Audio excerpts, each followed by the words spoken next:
Mga bata, arms forward, ipatong ang kamay sa balikat ng nasa unahan. Kung okay na, ay pakibaba na.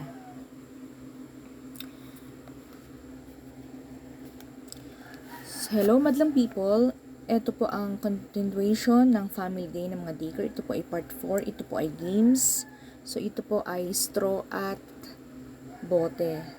So ang mechanics po nito ay isushoot po ang straw sa bote na di mababara ang bote at ma-shoot ng maayos sa mga bote at babalik sa pila at ipapasa sa kasunod na bata.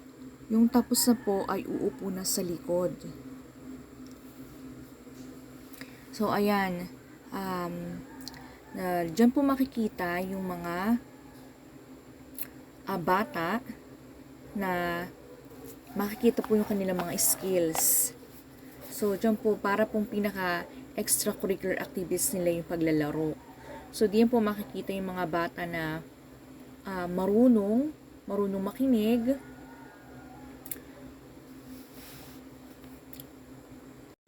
may kaalaman sa pakikinig, at alam ang ginagawa, at matalas ang kanilang pangunawa sa naturang games. So, ayan, makikita nyo po ay meron po mga bata na maliksi kung kumilos, mabilis ang kilos, alam ang ginagawa. Merong bata naman na mahiyain, merong napipilit lang, at merong alam ang ginagawa. Meron talagang bibo at alam ang ginagawa nila. So, at nag-i-enjoy din naman po sila sa kanilang mga ginagawa. So, yan po ay mga 10 bata po ang mga naglalaro bawat set. So, makikita po dyan na talaga pong yung mga manonood ay napaka-excited pa doon sa mga naglalaro. So, ayan, dalawa na lang po sa bawat set ang maglalaro. So, ayan, inaalalayan na po ng mga daycare center na teacher. So, dyan po ay makikita talaga yung bibong bata. So, yan po ay may premyo. Ang mananalo po ay may premyo.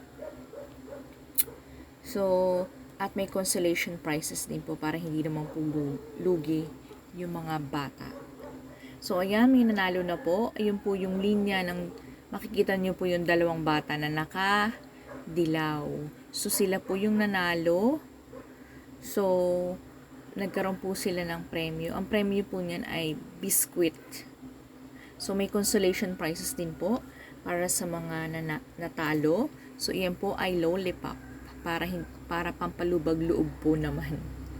So, okay guys. Thank you for watching.